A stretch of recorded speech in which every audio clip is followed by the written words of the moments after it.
Imagine this. The best pasta sauce you have ever tasted sits abandoned on a plate. Wasted sauce. That is a tragedy. If only you had used Barilla al Bronzo pasta. Its bronze-cut texture holds your sauce and scoops up every last drop. The Italians call that scarpetta. Capture sauce the Italian way.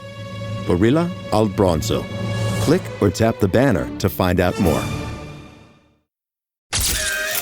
Your weekend is not complete without the First Lady of New York Radio. It's the Joan Hamburg Show. Talk Radio 77 WABC. Politics are on everyone's minds these days, and why not? In fact, it was very interesting to me, with everything that's going on, to look back at a time when Walter Mondale was the Democratic candidate. And I was particularly interested not only in his candidacy, but one of my children was a school intern for that campaign. And when he announced that Jerry Ferraro was going to be his vice presidential running mate, it made it even more exciting. Ferraro at that time was at the House of Representatives. So although that ticket, which so many of us were so excited about, didn't necessarily pull off the win, it's something that is used today. It's talked about. It was a very powerful influence. Jerry Ferraro's daughter, Donna, has produced and directed a documentary about her mother called Geraldine Ferraro, Paving the Way.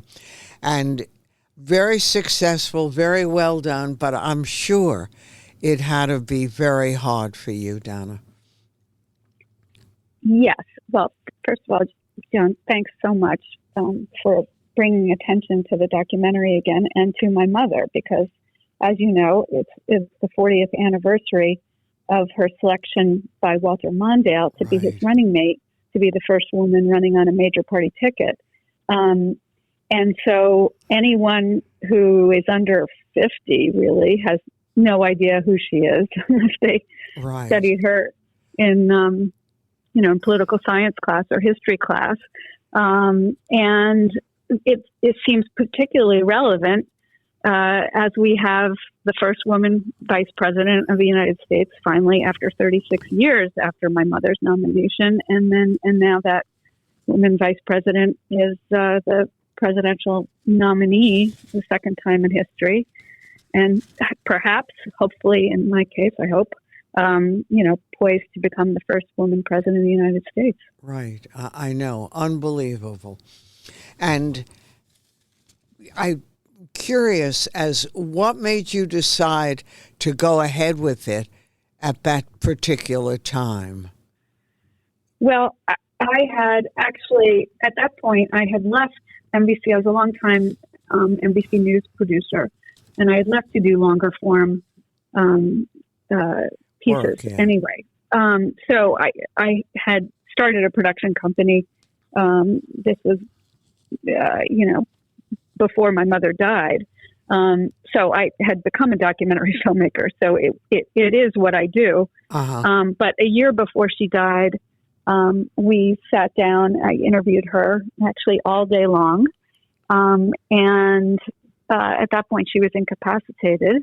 But she still kept on working. Yes, she kept on working. She kept active up until the end. And I interviewed her knowing that I would do a documentary after she had passed away. So that was actually quite a while ago because she's gone almost 14 years now, 13 and a half years. And I did the documentary about 11 and a half years ago. So after she passed away, I then interviewed, I think it was 26 other people, who were involved in her right. life, You had her the career. Bushes and Bill Clinton and Hillary, a whole bunch of major players. Yes. Well, it was particularly, it was all the leading people in her life and her career. But also, it was particularly important for me to include the Bushes. And actually, at that point, President Bush had stopped giving interviews about 6 months beforehand. And he agreed to do the interview because of their relationship. And that's one of the revelations, I think, in the film, and also one of the lessons of her life that I wanted to share, which was you can disagree with someone. First of all, you still respect people with different points of view, but you can even become friends with them because they developed a friendship over the years after they were opponents and ran against each other. He had reached out to her, and that's chronicled in the film, and invited her to lunch. And that started a friendship that lasted literally until she died. He, as you see in the film, he actually sent her a letter. He had heard that she was not doing well. And the night before she died, he sent an email, which I looked at, at her bedside, and I read to her, which I actually, for the film, had him read the letter out loud. And so it was his words were the last words of anyone outside of our family that she heard. So in which he actually told her he loved her, which was really amazing. And Mrs. Bush asked to be part of the interview, and she was wonderful. Look around. You can find cars like these on AutoTrader, like that car right in your tail. Or if you're tailgating right now, all those cars doubling as kitchens and living rooms are on AutoTrader too. Are you working out and listening to this ad at the same time? Well, multitasking pro, cars like the ones in the gym parking lot are for sale on AutoTrader. New cars, used cars, electric cars, maybe even flying cars. Okay, no flying cars, but as soon as they get invented, they'll be on AutoTrader. Just you wait. AutoTrader. Morning decisions. A creamy mocha frappuccino drink? A sweet vanilla? Maybe a smooth caramel or that white chocolate mocha. Whichever you choose, delicious coffee awaits. Start your day with bottled Starbucks Frappuccino drinks. Pick up a bottle near you wherever you buy your groceries. You just realized your business needed to hire someone yesterday. How can you find amazing candidates fast? Easy. Just use Indeed. Stop struggling to get your job post seen on other job sites. With Indeed sponsored jobs, your post jumps to the top of the page for your relevant candidates, so you can reach the people you want faster. According to Indeed data, sponsored jobs posted directly on Indeed have 45% more applications than non-sponsored jobs. Don't wait any longer. Speed up your hiring right now with Indeed. And listeners of this show will get a $75 sponsored job credit to get your jobs more visibility at Indeed.com/ARTS. Just go to Indeed.com/ARTS right now and support our show by saying you heard about Indeed on this podcast. Terms and conditions apply. Hiring? Indeed is all you need. Americans love using their credit cards, the most secure and hassle-free way to pay. But D.C. politicians want to change that with the Durbin-Marshall credit card bill. This bill lets corporate megastores pick how your credit card is processed, allowing them to use untested payment networks that jeopardize your data security and rewards. Corporate megastores will make more money, and you pay the price. Tell Congress to guard your card, because Americans lose when politicians choose. Learn more at guardyourcard.com.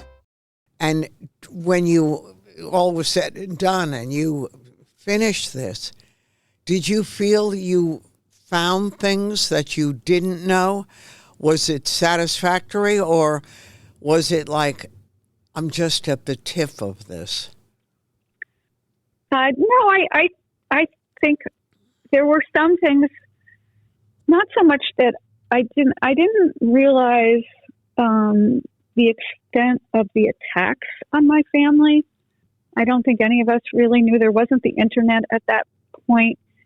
We knew that there were attacks coming from all over the place. We didn't know that they were coordinated, and where they came out of, which was actually Nancy Reagan was behind them, and the Reagan-Bush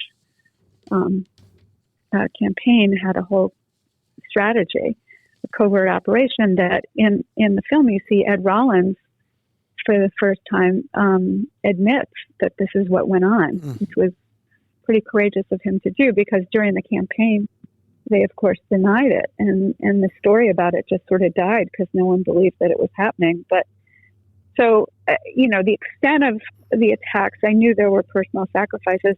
The other thing that that did surprise me. I was 22 years old, don't do the math, when she ran. Right. And I didn't realize she was my mother, and I knew she was a good politician. She rose to leadership very quickly in the House of Representatives, but I didn't realize just how much of a natural she was and how charismatic she was, and how, in many ways, how extraordinary she was. And the level of enthusiasm for her, which actually, I think there are lots of parallels to what's going on today, which is the other reason why I thought it was important to not just mark the 40th anniversary, but to show the film and what the Democratic Party has really stood for and been fighting for more than 40 years, since that time. Well, your mother would have been very proud, because it's an amazing documentary.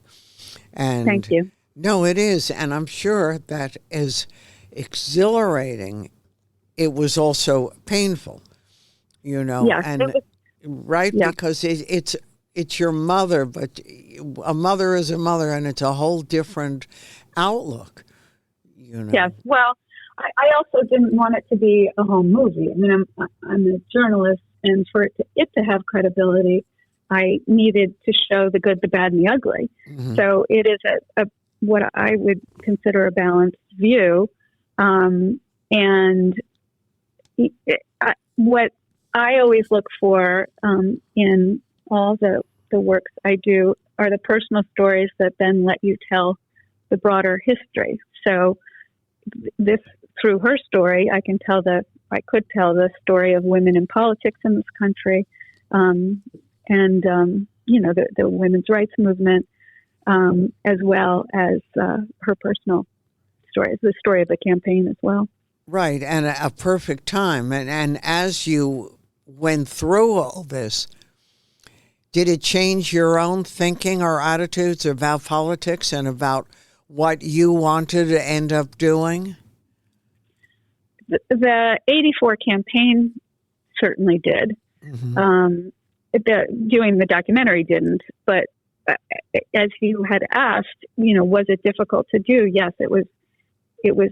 I'd say professionally, that was one of the most difficult things I've ever done, because my mother had died, and not so long before, and I had to talk about her and think about her, and then editing the footage every day, while you're grieving. So that was it was hard, but I'm really glad I did it, because the reason she accepted the nomination, even though she loved her congressional seat, and she had to give up her congressional seat in order to run, because the New York state law is such that you can't run for two offices at the same time. So she gave up her seat, even though it was unlikely they were going to win. And the reason she did that was she knew that if she was credible in the role as the vice presidential nominee, if she could convince people that indeed, if elected, she could be the vice president or even the president, then she would change what people thought was possible for women. And here you have, and hopefully the documentary shows that. And here, 40 years later, you have a woman running for president who is the vice president. And gender, though the campaign, certainly on the oppositional side, has become very masculinized, this isn't a campaign about gender. No one, certainly Vice President Harris, is not asking anyone to vote for her because she's a woman. Right. She's asking for votes because she is the most qualified, and she is credible, and the vision for America that she has is what people should elect her on, and her policies. Right. And your mother was so unusual, because no matter what happened in her life, whether it was illness, whatever, she would never give up, and just kept pushing through no matter what it was. on almost any level you can think about. She kept going. I remember we all had lunch one day, and that we all asked the same thing: what allows you to keep going like that, to keep working like that? And she looked like we were crazy. You know, that's Yes. what you do. Right. Well, that's one of the questions I asked for the film, because again, she was incapacitated when I filmed it, that you couldn't tell.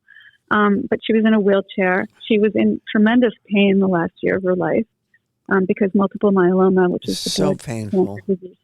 Yeah, well, it causes your skeletal structure to basically break down because it causes lesions in your bones, and so you have lots of breaks. But anyway, she was on the phone all day long. She was still working with a law partner to help her on a case. She was trying to help get women elected to different offices. She was talking to, candidates for Congress. And she was also talking to anyone who called her, who contacted her, who had multiple myeloma, to give them hope, because she had originally been diagnosed. She'd been told she had 3 to 5 years, and she lived for 12 and a half. And there were all sorts of new treatments, etc. But anyway, during the interview, I said to her, you don't have anything left to prove, but you've accomplished far more than you ever thought possible. Why are you continuing to do all this work at this point in your life? And she looked at me like I was nuts or stupid, actually. And she said, if you don't turn around, if you don't use where you are to turn around and help others, then why are you there? So she always, and I think it probably started with her father dying when she was 8. Yeah. She had to be self-reliant, and she had a very strong single mother.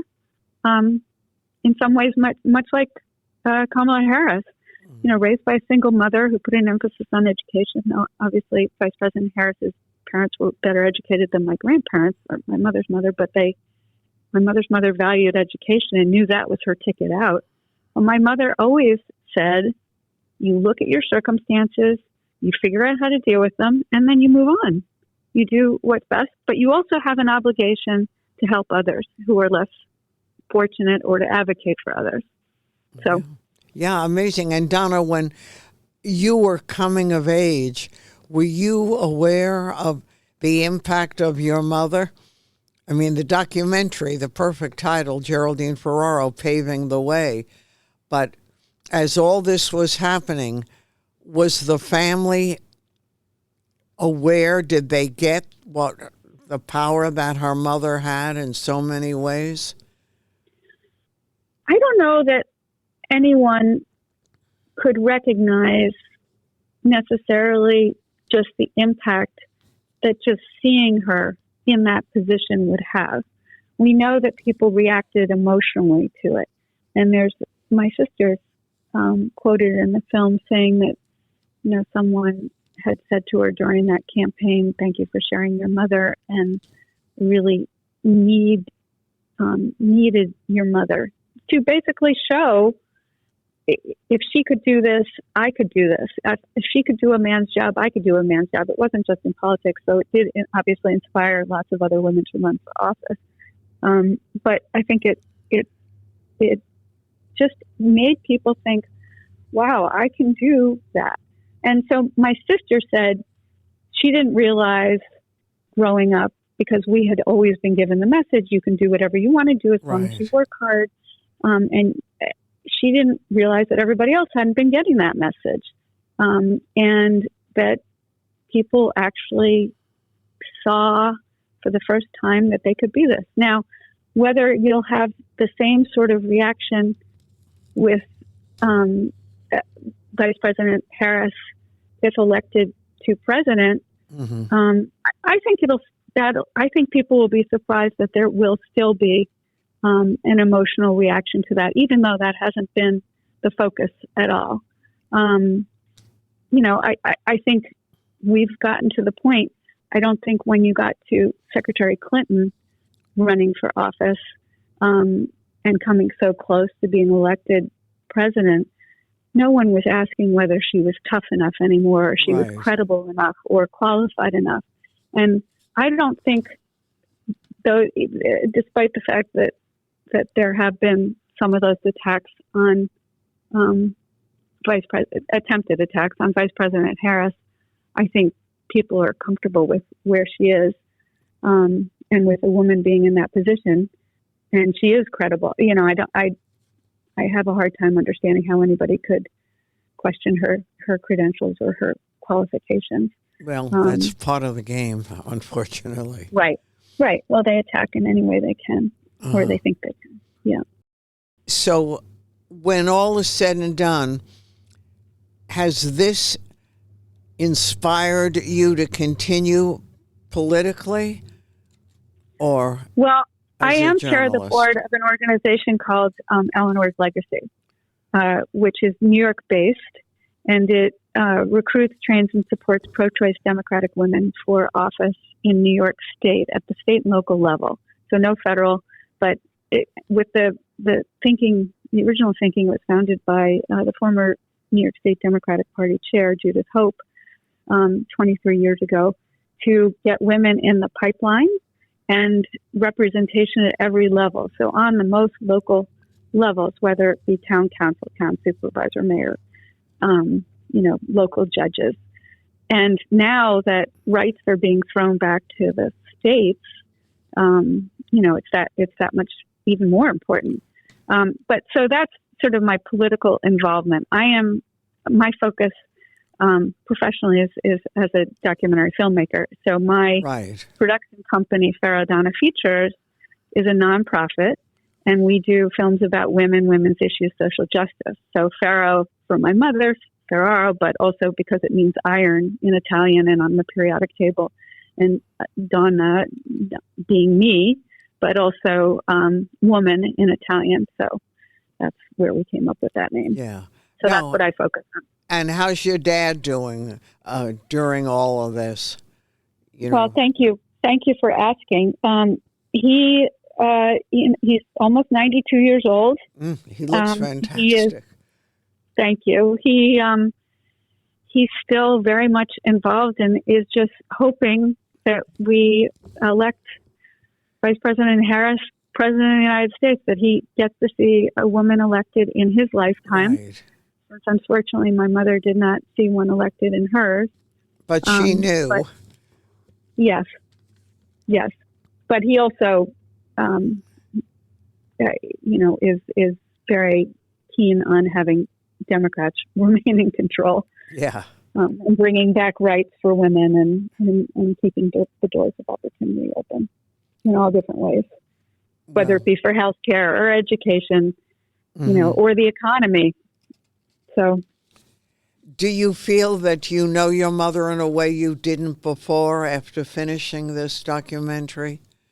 I don't know that I think that the way that what I learned about my mother in doing the documentary was really how much of a natural and authentic and charismatic person she was, and an extraordinary politician, which I didn't recognize so much before. I also don't know that I quite understood the level of the attacks that she underwent and that my family underwent, and just how much grit and resilience and grace she had.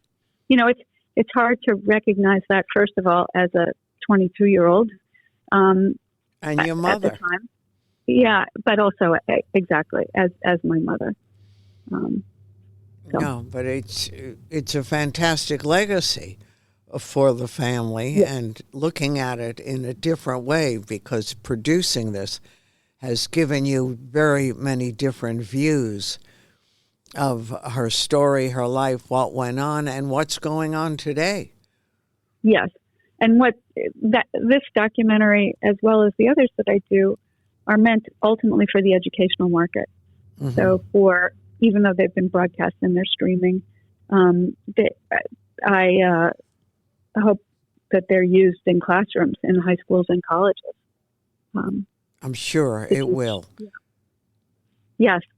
And you guys did a really good job. Congratulations. Thank you. Geraldine Ferraro, Paving the Way. And what is the easiest way for people to have access to this?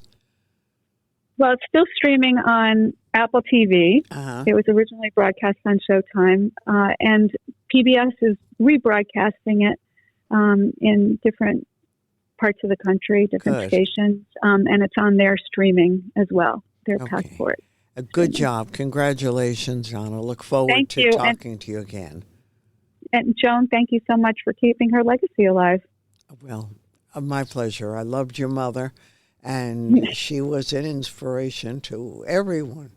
And you Thank you. brought her back in many important ways. Thanks. We'll talk Thank you. soon. Well, you were a wonderful friend to her. We'll So talk. thank you very much again. We'll Okay. talk soon. I'm Joan Hamburg. You're listening to ABC. Stay tuned.